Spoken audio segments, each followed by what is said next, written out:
Benjamin Franklin said, "Love your neighbor, yet don't pull down your hedge." Robert Frost wrote a poem in which he wrote, "Good fences make good neighbors." That's true of national borders, homes, and yeah, even with the chicken coop. Really, fences and borders are for protection from enemies and to foster good relationships.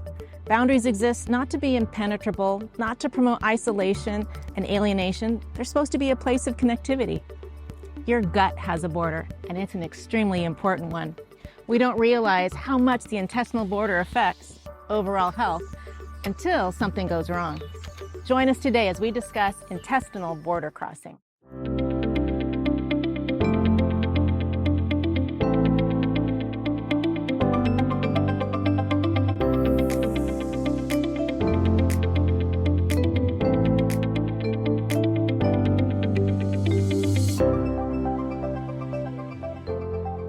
Welcome back to Made for Health. I'm so glad you've joined us today because we are talking about a super important topic, the intestinal border, what it is, and how this border impacts total health. Are you concerned about your gut health? Have you ever heard of leaky gut syndrome? The gut is responsible for the digestion of food. It's where nutrients are absorbed into the bloodstream, but it's actually responsible for a whole lot more, making it a vital part of the body. When the intestinal border is compromised, though, it can lead to chronic inflammation, autoimmune disorders, and other health problems. We will be discussing the role of the intestinal border, the triggers of leaky gut, and the foods that can break down the mucus protective barrier. Well, the intestinal border, of course, is where the nutrients are drawn in from the gut itself into the bloodstream. And so, the term border is a very appropriate term because it's wanting to allow the right things in, but prevent the wrong things from coming in. The border in our intestines is really the intersection between the external and the internal. Now, the police needs to really distinguish what's dangerous and what's not. The better they are at the job, the better for our health. What we see on the Western diet is that the police will get less vigilant and more dietary antigens and also more bacteria will get through the gut lining. And that's really compromising our health because we don't want the bad bacteria getting into our bloodstream. We don't want the antigens that don't belong there either, because this can also trigger the autoimmune processes and inflammation and chronic diseases. Dr. Kaliova likened the Border Patrol to police who prevent enemies or invaders from entering the body. We could also liken the intestinal wall to TSA, meaning that it has checkpoints where it selectively allows certain things to pass through, but not others. Nutrients are transported in while bad guys are hindered. On the daily, our gut barrier comes in contact with more potential disturbers of the peace and dangerous enemies than the internal immune system sees in a lifetime. For this reason, we have several checkpoints. You have your cells that kind of are connected to each other throughout the gut. And there are bridges in between those cells, and sometimes those bridges are broken. And when those bridges are broken, normally when you eat your food, it has to go through the cell and get processed through the cell, and it gets broken down appropriately, and it gets presented to the blood and the immune system appropriately, the way God beautifully designed it. But when the food is allowed to go through these broken bridges, they aren't completely broken down. They look different. They look funny. They're not presented nicely, appropriately to the immune system. Then the immune system sometimes sees that as foreign, not part of us. It didn't come through our cells. It didn't get processed appropriately. And the immune system sometimes can react to the food that comes through between the cells instead of through the cells. And that's kind of how I explain that. Leaky gut is actually pretty prevalent. Most people on a Western diet develop it without even knowing it. So if you don't check for it, you don't even know that you have this condition. So if I don't even know I have it, why bother? There's enough that I do know about that I should be concerned about, right? The reality is, though, that leaky gut is an upstream problem that can be contributing to a host of downstream problems. We're going to first look at what can promote the leaky border. when digestion is not optimal, when there's some dysfunction in the process of digestion, that leads to inflammation, okay? Or it could be unhealthy food being consumed. It could be consuming alcoholic beverages. It could be consuming sugary products. That leads to an inflammatory process that then actually opens up the border.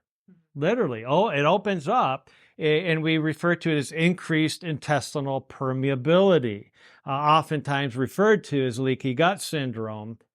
The triggers for leaky gut are chronic conditions such as obesity and type 2 diabetes, but also the high-fat Western diet, which may contribute to this condition within a short period of time, within only a few days.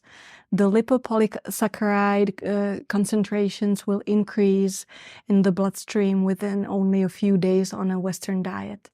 Okay, what is lipopolysaccharide? We introduced the topic in a previous episode, but let's go over it again, because if you're like me, gotta hear it more than once. LPS comes from bacteria, like bacterial fragments. It's referred to as an endotoxin, or a toxin that's from within, rather than one that we inhale or absorb and comes from the outside of us. Chronic exposure to this type of LPS in the gut alters the structure of the gut wall. It compromises the protective barrier, the border. The border starts breaking down, which allows LPS to leak in, promoting chronic inflammation and the development of disease, irritable bowel disease, diabetes, obesity, fatty liver, chronic kidney disease, mental health disorders. All right, let's learn some more about what factors or triggers of leaky gut.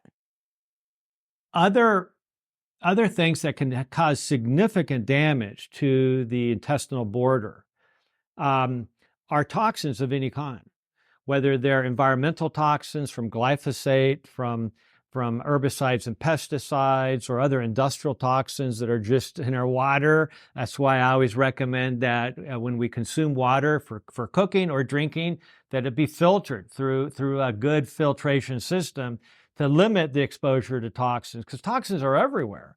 And these toxins will damage the intestinal border and create an inflammatory process. And inflammation, we think of as swelling. It increases that permeability of other things into the bloodstream, including those very toxins. There are a lot of things in our immediate environment that can cause this. So again, we can think about antibiotics.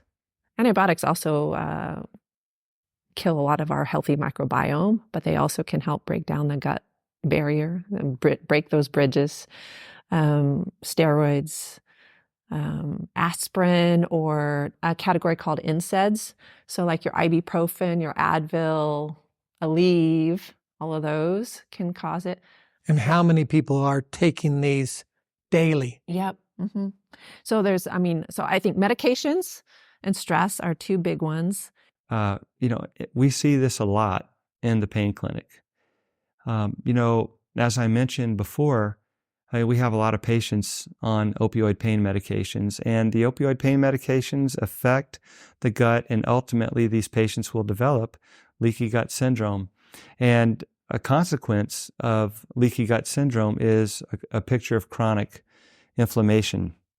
And when we have all of this chronic inflammation going on, we can actually develop autoimmune disorders such as lupus, such as rheumatoid arthritis, and many other autoimmune disorders. A lot of chronic pain patients suffer with leaky gut syndrome.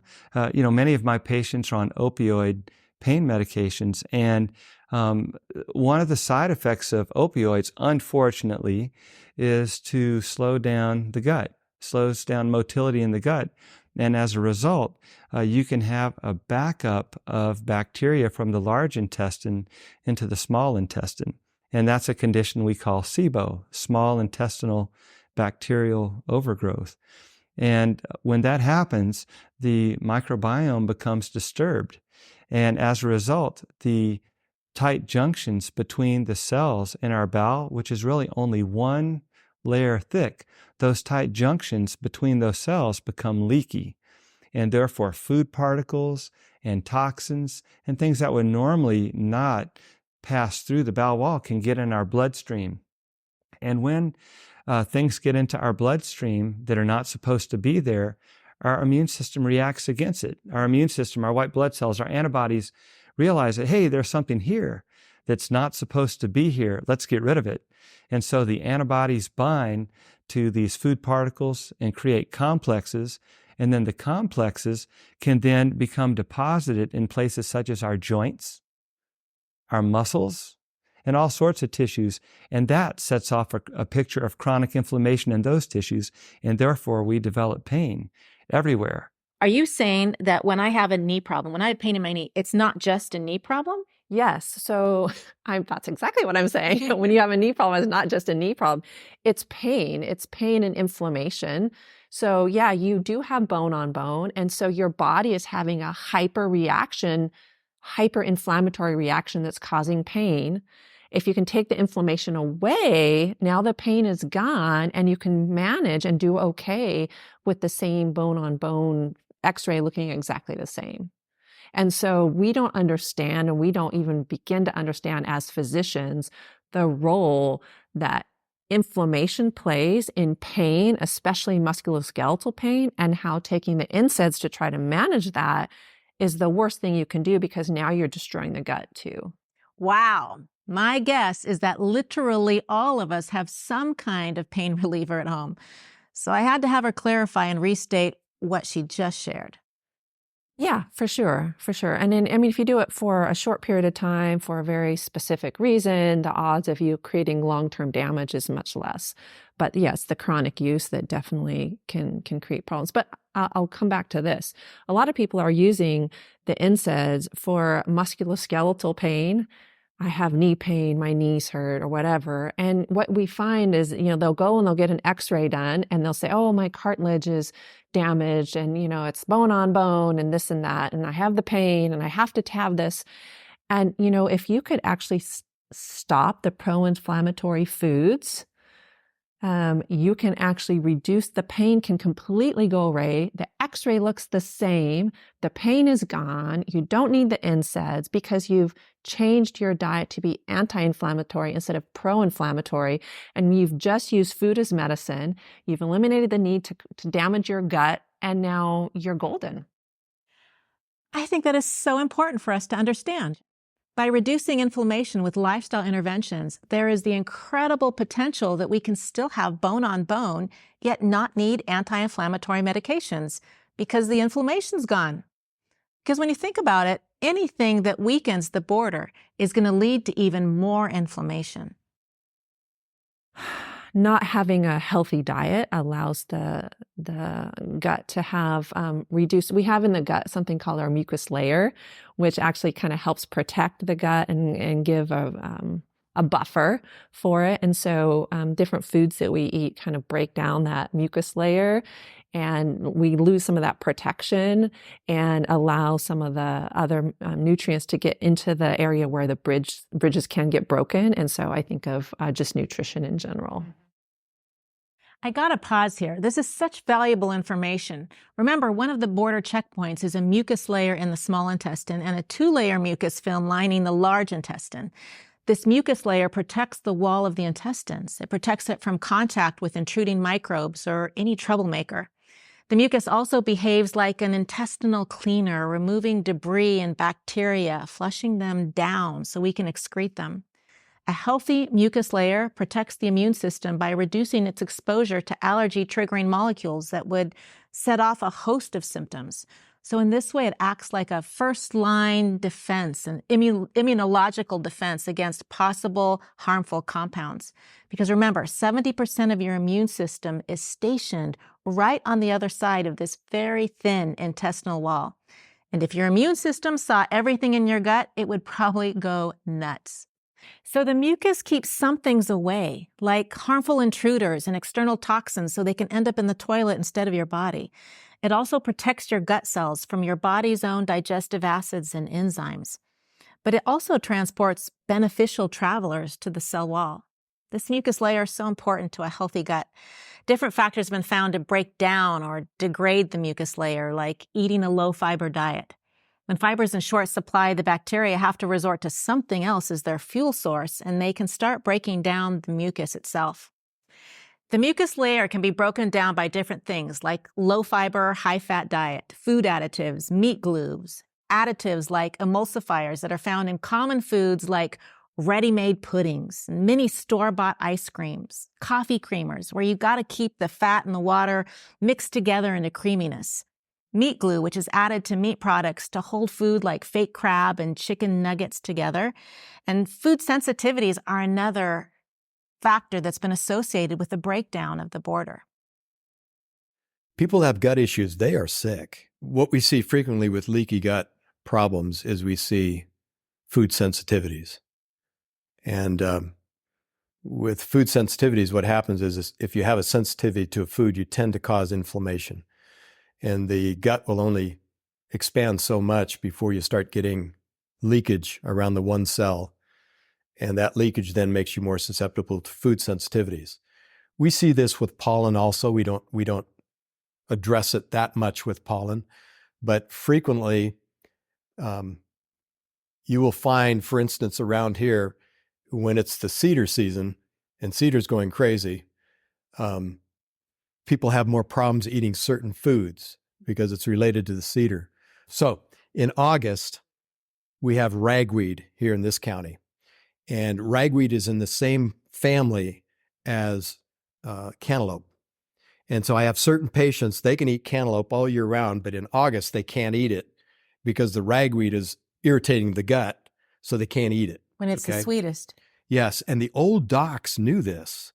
In fact, I got this from an old doc from Denver, Colorado, who was a classical allergist, who gave me a whole list of what pollen was associated with what food because they were in the same family, plant family. So that's why when patients come to me and say, oh, I'm really sensitive and I've done this test and I'm allergic to all these different foods, chances are they're really not allergic to all those foods. They may have a problem with a few of them, but those few are creating that leaky gut that then increase the problem with all the other foods. And so that means things get into the bloodstream that otherwise would not get into the bloodstream. These are like inadequately digested proteins, for instance, can get absorbed. I mean, you already have poor digestion to begin with, right? That led to this problem. Now you have these improperly digested proteins that get into the bloodstream.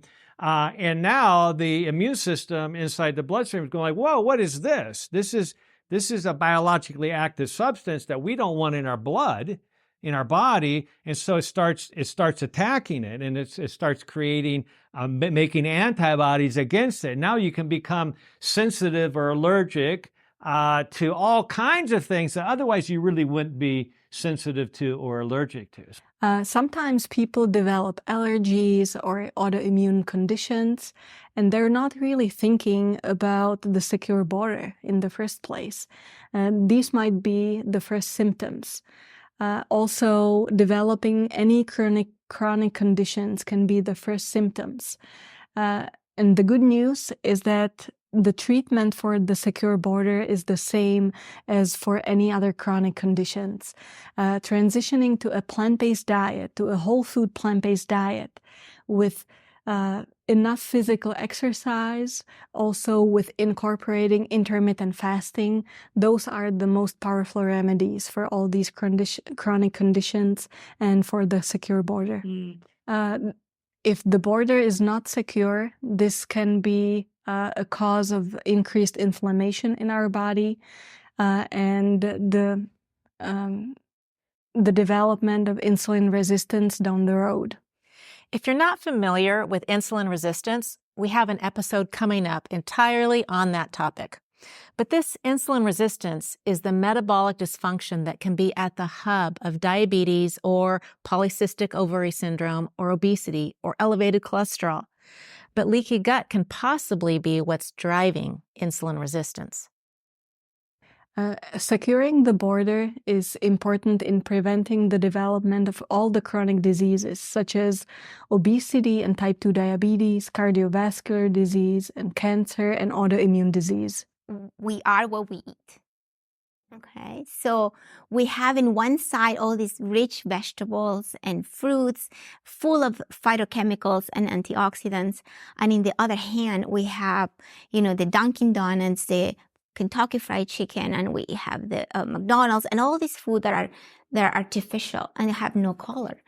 So we need to start, I usually tell my patients, you are a sport car, one of the finest. And what do you put in that sport car? Do you want it to go and put diesel in it?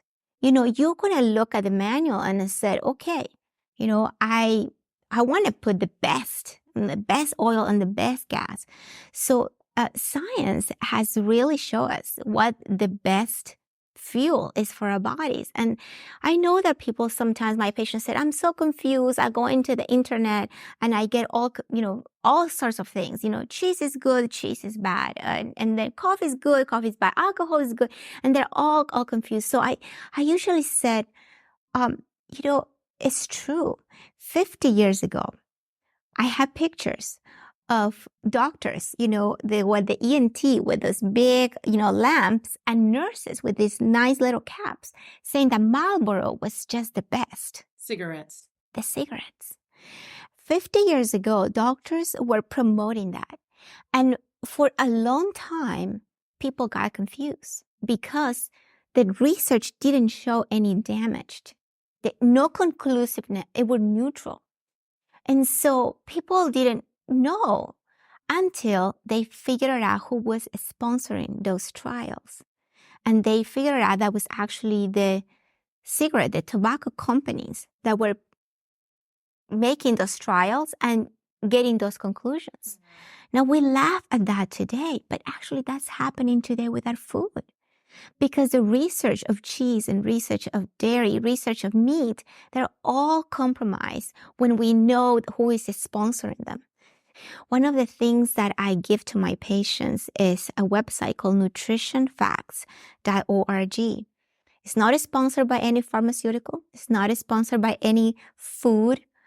It's a physician who has a team of people that collect all their research. They analyze them and they bring all the ones that have no bias to the public. And so it is sometimes scientific and people may feel intimidated, but the website has the intention to educate the general public. So I will highly recommend to all of your viewers to look into watching the news. It can be a little bit tricky. I have a problem recently when the news said that aspirin was not necessary anymore, based on a guidelines and some recent research. But that's what the news mentioned. And so I have all these patients calling my office and saying, oh, I don't need aspirin anymore. I don't need aspirin. The news said I don't need it. So when looking at the research, this was a prevention trial. So we used to recommend everyone, above 50 to just get on aspirin. We know now that you don't need to do that unless you have risk factors. You're diabetic, if you're a smoker, if you have heart disease, if you had prior bypass surgery, you need aspirin. So my patients with bypass surgery wanted to quit aspirin because they were watching the news. If the gut is exposed to noxious agents, whether there are, parasites or bacteria that are not, from the gut, that they do not belong in our microbiome and they're introduced in some way, they get damaged. And the most important thing that causes damage is food, unprocessed foods and unhealthy foods that are very high in saturated fats, in salt and sugar. They tend to damage the gut barrier. And so you see seepage of unwanted products into the circulation, which in turn affects the rest of our system. So I'm going to show you what has changed in this graphic from the 1900s to 210. This was published in a food review, in a major trend of culinary in review in 2000. So sugar in the 1900s, people were consuming 5 pounds a year. Today, in 2010, 190 pounds. Sugar, that was sugar. Oil, 4 pounds back then. Today, 74. Cheese, 2 pounds per year. Now it's 30 pounds. Meat, 140 pounds per year. Now 210 pounds. Fruit and vegetables, back in the 1900s, 131 pounds per year. Now 11. Okay, so if you're telling me what has changed, okay, this is a very important graphic to know. Calories in 1900, 2100 calories. 2010, almost 3,000. And nutrient density really has gone completely down because people are not eating vegetables and fruits. Soft drinks, 0 in the 1900s. Now, 54 gallons. TV, 0 in the 1900s. Now, 4 hours a day, on average. And I have a graphic about the a study that was done with unrefined, just looking at the population in different countries in the world. And they look at unrefined plant food consumption versus the number one killer, heart disease and cancer. And we see that in Hungary and the US and Belgium, when there's a lot of processed foods and very little consumption of unrefined plant foods, the numbers of heart disease and cancer are skyrocketing. But in countries like Thailand and Laos and Korea, where plant foods are still high, heart disease is very small. Incredible. So I think we need to understand that, foods are so important. What we put, I tell my patients, you have 3 chances to cure your heart: breakfast, lunch, and dinner. I love that. What's happening with a chronic kidney disease is you're getting a buildup of urea that's going through the blood, and it's also getting into cells, individual cells. And if it gets into the bowel, what happens there is the urea actually breaks down the adhesive point that keeps cells together. When that happens, then you tend to get more leaky gut problems due to that issue with the urea that's building up because of the kidney problem. And so it's really important to get a handle on the gut and on the chronic inflammation. Yeah, I agree. How do you get a handle on it? How can we start securing the border? We covered a lot of ground today, and I don't want you to be discouraged if you are one who relies on NSAIDs to deal with chronic pain or have chronic kidney disease and feel like you're in a vicious cycle. No shame, no blame. We just want to help get you unstuck, because you were made for health.